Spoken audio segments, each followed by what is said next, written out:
Frères et sœurs, que la paix et la grâce de notre Seigneur et Sauveur Jésus-Christ soient avec vous. Ici AWH Redemption Ministries pour notre méditation du dimanche 22 septembre 2024. Toujours dans la mission de vous accompagner semaine après semaine, dimanche après dimanche, mois après mois sur le chemin du royaume de Dieu. Car l'essentiel, frères et sœurs, est dans le royaume de Dieu. La force est en Dieu, l'abondance est en Dieu, la sagesse est en Dieu et surtout l'espérance, frères et sœurs, est en notre Dieu. C'est pourquoi nous nous répétons à chaque instant, cherchons d'abord le royaume de Dieu et sa justice, et toutes les autres choses nous seront données en plus. Oui, frères et sœurs, nous sommes déjà rendus le dimanche 22 septembre. Donc, c'est le 4e dimanche du mois de septembre. Nous sommes à notre 38e méditation du dimanche sur la bonté de Dieu pour l'année 2024. Car vous savez, frères et sœurs, à AWH Redemption Ministries, l'année 2024 est décrétée l'année de la bonté de Dieu. Et pour le 3e trimestre de l'année 2024, nous regardons la sagesse de la bonté de Dieu. Et plus particulièrement pour ce mois de septembre, nous regardons la proclamation de la sagesse de la bonté de Dieu. Donc, en tant que chrétiens, frères et sœurs, en tant que disciples du Christ, nous sommes tous appelés à proclamer la sagesse de la bonté de Dieu en toutes circonstances.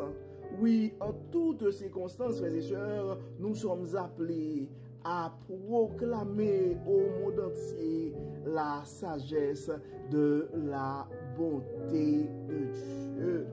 Donc, on a vu pendant les 2 derniers dimanches et comment proclamer la sagesse de la bonté de Dieu dans les moments d'adversité. Et dimanche dernier, nous avons vu comment proclamer la sagesse de la bonté de Dieu dans des moments d'incertitude. Tel qu'annoncé ce matin, nous allons regarder ensemble comment proclamer la sagesse de la bonté de Dieu quand tout va bien. De la même manière, frères et sœurs, qu'il y a plusieurs saisons dans une année, dans notre vie aussi, nous faisons face à plusieurs circonstances, on pourrait même dire à plusieurs saisons. Donc, la vie nous emmène des fois des saisons de calamité, des saisons d'adversité. Des fois, ce sont des saisons d'incertitude où on ne sait pas quoi faire, quoi dire. Mais des fois aussi, la vie nous sourit. Les choses roulent comme sur des roulettes. Donc, il y a des périodes dans la vie où, et la vie est belle, frères et sœurs, où on ne souhaite pas que ça se termine. C'est comme la Magnolia et le Magnolia qui est en face de chez nous. Et au début du printemps, quand ça fleurit, oh my God, c'est tellement beau. C'est la saison des... En fait, quand c'est la saison des fleurs, non seulement c'est beau, ça dégage aussi une odeur agréable. Mais quand c'est quand c'est l'automne, c'est le temps aussi de ramasser des feuilles. Donc, il y a, frères et sœurs, des moments dans la vie où nous avons l'impression que nous sommes vraiment des hommes et des femmes du psaume 1er, verset 3. Donc nous sommes comme un arbre planté près d'un courant d'eau qui donne son fruit en sa saison et dont le feuillage ne se flétrit point. Tout ce qu'il fait lui réussit. moment arrive, frères et sœurs, la question nous pouvons avoir plusieurs comportements. Donc, quand ça va très bien dans nos vies, il y a des gens qui, quand ça va très bien, ils oublient Dieu. Ils essaient de prendre le crédit pour chanter leur succès, pour témoigner leur succès, pour dire aux gens comment ils sont bons, pour justifier comment ils sont arrivés là. Il y a des gens qui oublient tout quand ça va très bien. Mais il y a d'autres gens aussi, quand ça va très bien dans leur vie, ben c'est le temps pour eux autres de témoigner la gloire de Dieu, de donner tout le crédit à Dieu et de proclamer la sagesse de la bonté de Dieu à qui veut l'entendre. En Deutéronome, chapitre 8, versets 17 et 18, frères et sœurs, la parole nous dit « Garde-toi de dire en ton cœur, ma force et la puissance de ma main m'ont acquis ces richesses. Souviens-toi de l'Éternel ton Dieu, car c'est lui qui te donnera de la force pour les acquérir, afin de confirmer comme il le fait aujourd'hui, son alliance qu'il a jurée à tes pères. » Donc c'est primordial, frères et sœurs, de proclamer la sagesse de la bonté de Dieu quand ça va très bien dans nos vies. Nous devons nous rappeler que notre Dieu est notre pourvoyeur. Nous devons nous rappeler et faire connaître aux gens qui nous entourent quand ça va très bien dans nos vies, frères et sœurs, que la force est en Dieu, la sagesse est en Dieu, l'abondance est en Dieu et surtout l'espérance est en Dieu.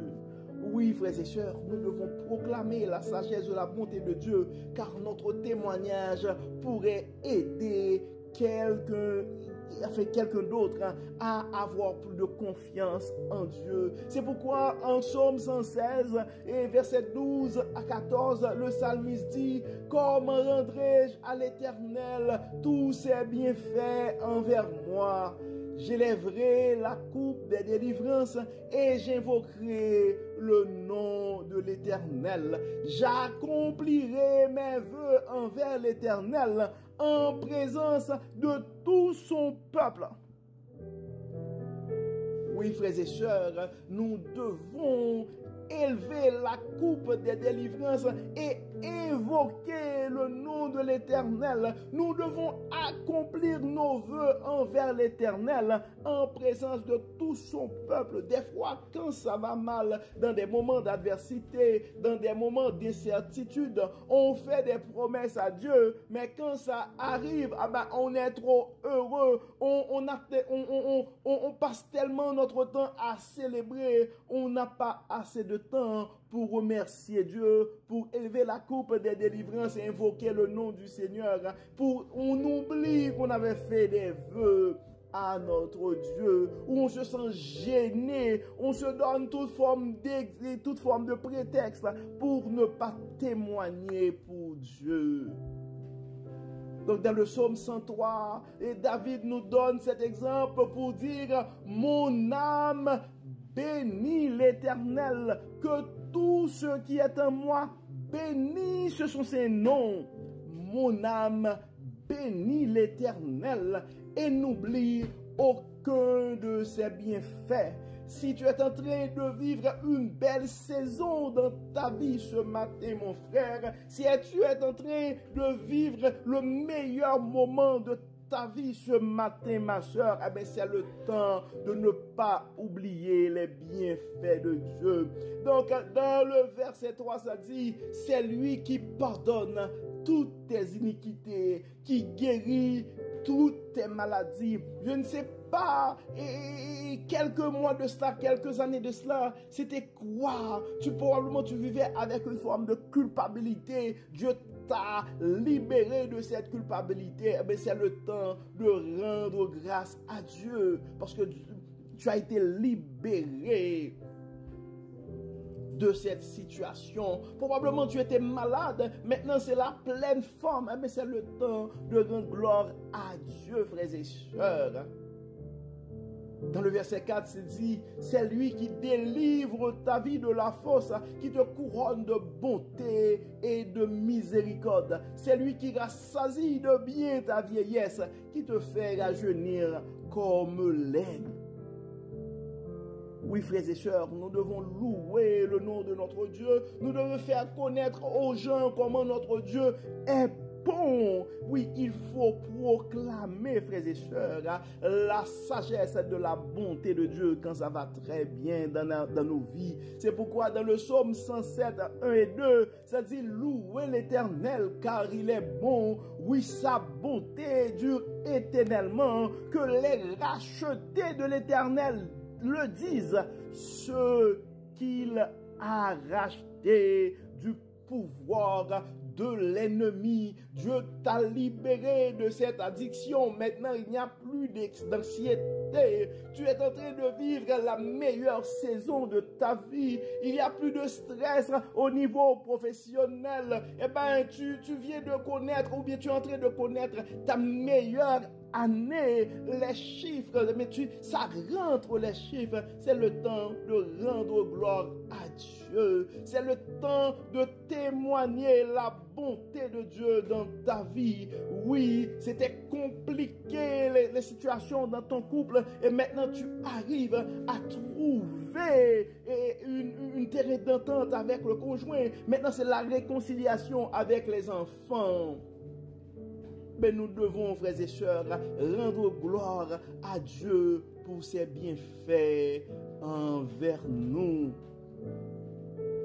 Car en Ésaïe chapitre 43, verset 10 et 11, ça dit, c'est vous qui êtes mes témoins, déclare l'Éternel, ainsi que mon serviteur, celui que j'ai choisi, afin que vous sachiez, croyez et reconnaissiez qui je suis. Avant moi, jamais aucun Dieu n'a été formé et après moi, jamais aucun Dieu n'existera. C'est moi seul qui suis l'Éternel. Il n'y a aucun sauveur en dehors de moi. Donc nous devons éviter, frères et sœurs, de donner aucun crédit à quiconque. Tout le crédit doit aller à Dieu car il n'y a aucun sauveur en dehors de Dieu.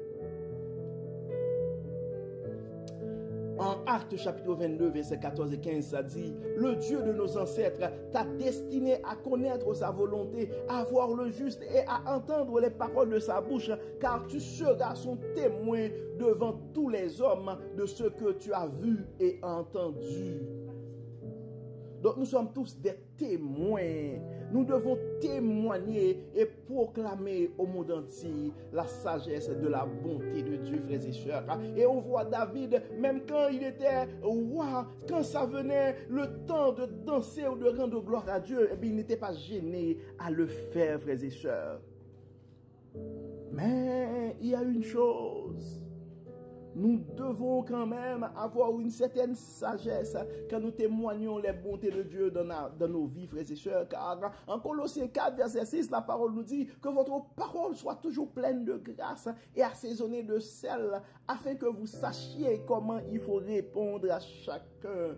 Oui, frères et sœurs, nous devons nous rappeler que même si nous sommes dans des milieux chrétiens, pendant que nous nous réjouissons des bontés et de la bonté de Dieu dans nos vies, il y a d'autres qui sont en train de pleurer, qui sont en train de passer leur période d'adversité ou d'incertitude. Donc nous devons quand même avoir et comprendre ces gens-là.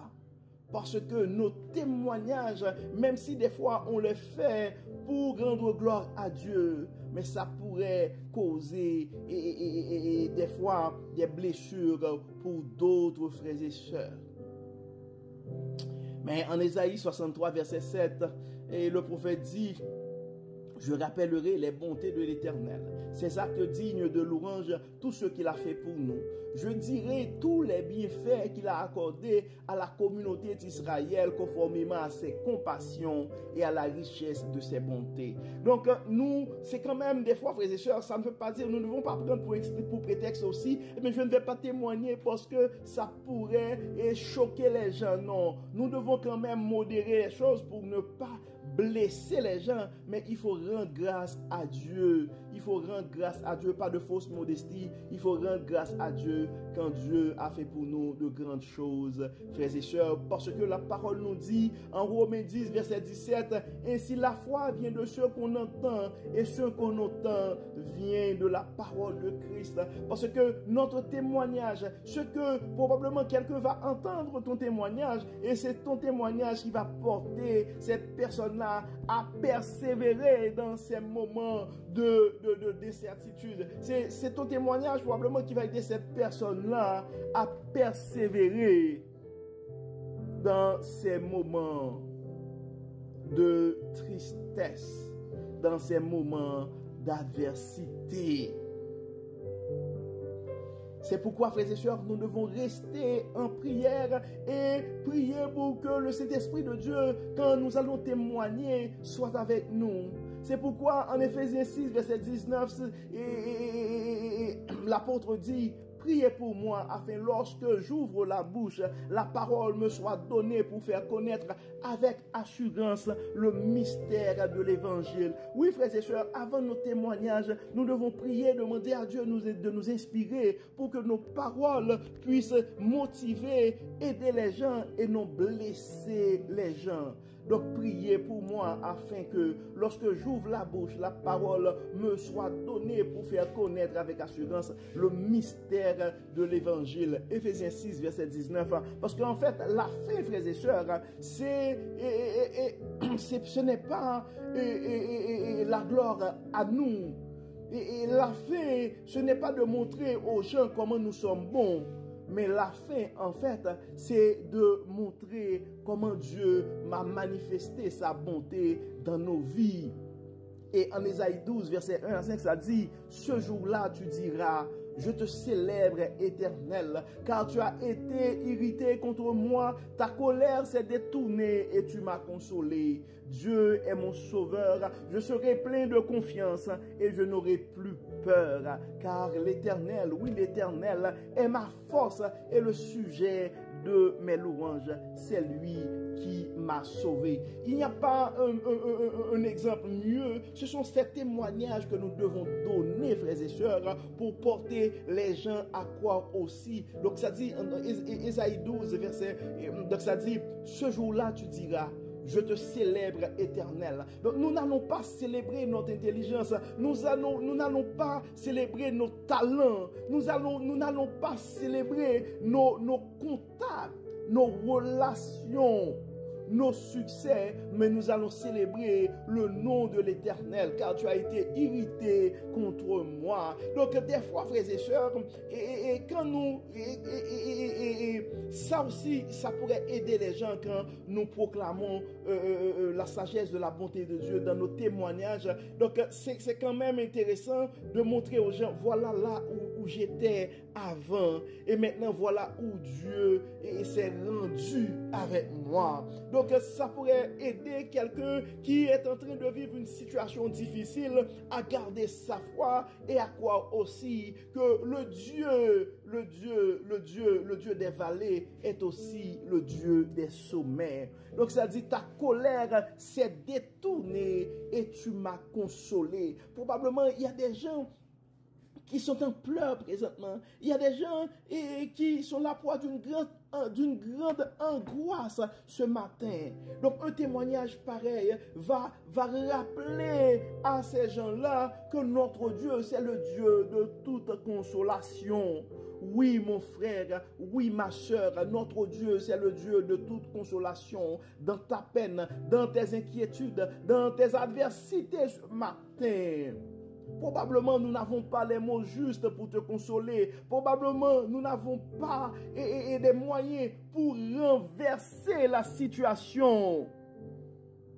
Mais notre Dieu te voit il connaît ton adresse, il voit ton état d'âme ce matin et probablement un jour, toi aussi, tu vas déclarer cette parole. Je te célèbre, Éternel, car tu as été irrité contre moi, ta colère s'est détournée et tu m'as consolé. Oui, face au grand danger où tu te trouves ce matin, probablement le Dieu de toute espérance va te délivrer et un jour tu vas déclarer comme le prophète ici, Dieu est mon sauveur. Oui, et quand Dieu passe d'étape A à B, quand tu savais là où tu étais quelques années de cela et tu vois là où tu es présentement, eh bien, tu pourrais dire, je serai plein de confiance et je n'aurai plus peur, car l'Éternel, oui, l'Éternel est ma force et le sujet de mes louanges. C'est lui qui m'a sauvé. Donc, la voix n'est pas trop bonne, frères et sœurs, et à cause de la saison. Mais c'est important, frères et sœurs, de témoigner, parce que quand Dieu passe et de faire comprendre aux gens des fois, et voilà là où j'étais et voilà où je suis présentement. Donc Dieu l'a fait, et si Dieu l'a fait pour moi, eh bien Dieu pourrait le faire pour toi aussi. Donc nous devons quand même éviter de ne pas écraser les gens pour prouver aux gens que nous autres, nous sommes meilleurs, et donc Dieu nous a béni de toute forme de bénédiction, de toute forme d'abondance. Et si Dieu ne t'a pas béni, c'est à cause de tes péchés. Non, sur le chemin du royaume, frères et sœurs, ce n'est pas un parcours sans détour. Donc nous allons tous connaître des hauts et des bas, des détours. Oui, la vie va jouer à chacun de nous ces détours. De la même manière qu'il y a plusieurs saisons dans la vie, eh bien, c'est normal. Des fois, nous allons avoir des hauts, nous allons avoir des bas. Des périodes d'adversité vont arriver, des périodes d'incertitude vont arriver. Mais il y a une chose aussi, ces périodes-là sont là pour passer et des périodes et de bonheur, de joie ou d'allégresse vont arriver aussi. Donc, nous devons faire confiance à notre Dieu et peu importe les circonstances, que ce soit dans l'adversité, que ce soit dans des moments d'incertitude, que ce soit quand ça va très bien dans nos vies, frères et sœurs, nous devons savoir que notre Dieu est bon et sa miséricorde dure à toujours. Notre Dieu, c'est un Dieu bon, c'est un Dieu fidèle, il n'abandonne jamais ses enfants et comme la parole nous dit, Dieu fait toutes choses belles en son temps. Nous allons continuer, frères et sœurs, à faire confiance à l'agenda de Dieu. Parce que quand Dieu nous passe par des moments d'incertitude, par des moments d'adversité, eh bien, ça nous prépare des fois pour mieux savourer, pour mieux apprécier des moments de joie, des moments de bonheur. Et n'oublions pas, frères et sœurs, les paroles de Ésaïe, chapitre 12, versets 1 à 5. Ce sont des paroles qui pourraient nous inspirer dans notre témoignage. Je te célèbre, Éternel, car tu as été irrité contre moi. Ta colère s'est détournée et tu m'as consolé. Dieu est mon sauveur. Je serai plein de confiance et je n'aurai plus peur, car l'Éternel, oui, l'Éternel est ma force et le sujet de mes louanges, car c'est lui qui m'a sauvé. Il faut toujours nous rappeler, frères et sœurs, que la gloire revient et doit toujours revenir à Dieu, car il est notre pourvoyeur. Oui, frères et sœurs, unissons nos âmes ce matin avec les anges, avec les archanges pour crier: mon âme bénit l'Éternel, que tout ce qui est en moi bénisse ses noms. Mon âme bénit l'Éternel et n'oublie aucun de ses bienfaits. Il y a toujours un moyen ou une raison, frères et sœurs, pour rendre grâce, pour remercier le Dieu Tout-Puissant, car le fait d'être en vie, c'est plus qu'une bénédiction. Donc, comme d'habitude, frères et sœurs, nous allons prier ce matin, nous allons remercier Dieu pour son amour, pour sa fidélité envers nous. Donc, nous allons remercier Dieu et avoir une prière spéciale pour chacun et pour les gens qui célèbrent soit une graduation, promotion, soit la fin d'une étude, soit l'obtention d'un emploi, soit un bébé, soit un mariage, soit une réalisation quelconque. Et nous allons prier aussi pour nos frères et sœurs qui sont en train de vivre soit des situations d'incertitude, soit des situations d'adversité, car la vie, notre parcours sur le chemin du royaume, va nous offrir plusieurs saisons. Mais peu importe les circonstances, nous savons que nous allons faire confiance à notre Dieu qui nous abandonnera, qui ne saurait jamais nous abandonner. Donc prions Dieu, frères et sœurs. Dieu de bonté, Dieu de fidélité, nous te disons merci pour ton amour, merci pour ta grâce, merci pour la manière où tu n'arrêtes pas de nous révéler ta sagesse. Merci Seigneur pour la manière que tu n'arrêtes pas de nous éduquer à travers ta parole.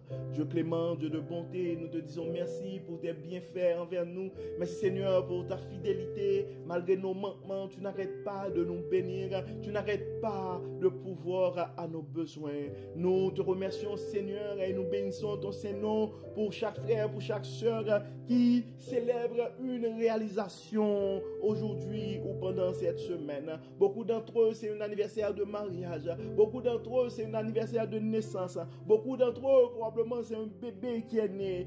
D'autres, probablement, c'est une guérison. Il n'y a plus de cancer dans le sang. Il y a d'autres, probablement, qui sortent de l'hôpital. Il y a d'autres qui sont en train de voir de grands progrès par rapport à leur état d'âme, par rapport à leur anxiété, par rapport à leur addiction. Probablement, il y a d'autres, c'est la réconciliation de la famille. Mais nous savons, frères et sœurs, nous savons, Dieu clément, que nous avons d'autres frères et sœurs aussi qui sont en train de faire face à des adversités, à des moments de grande incertitude dans leur vie. Nous réclamons ton secours, nous réclamons ta consolation, nous réclamons ton réconfort pour ces frères et sœurs aussi. Dieu clément, Dieu de bonté, nous te demandons, Dieu clément, d'enlever en nous toute forme de suffisance, d'enlever en nous toute forme d'orgueil qui pourrait nous porter à prendre des crédits pour certaines réalisations. Donne-nous, Dieu clément, cette sagesse de pouvoir toujours nous rappeler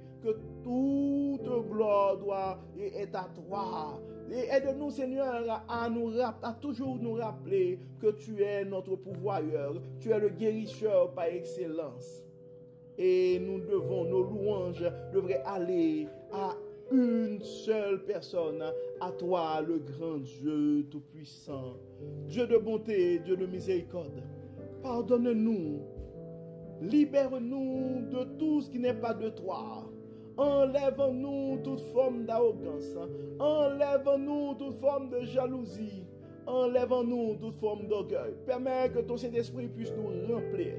Pardonne, Seigneur, guéris, Seigneur, et accorde-nous ton Saint-Esprit.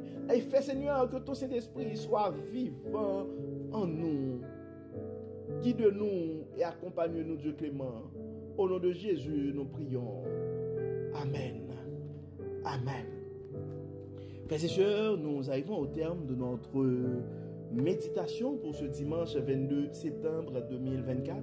Nous espérons que votre âme a été bénie, et si vous n'avez pas encore eu le temps de partager ce message à un frère ou à une sœur, c'est le temps de le faire, car on ne sait jamais ce que la parole de Dieu peut faire dans la vie de l'un de ses enfants.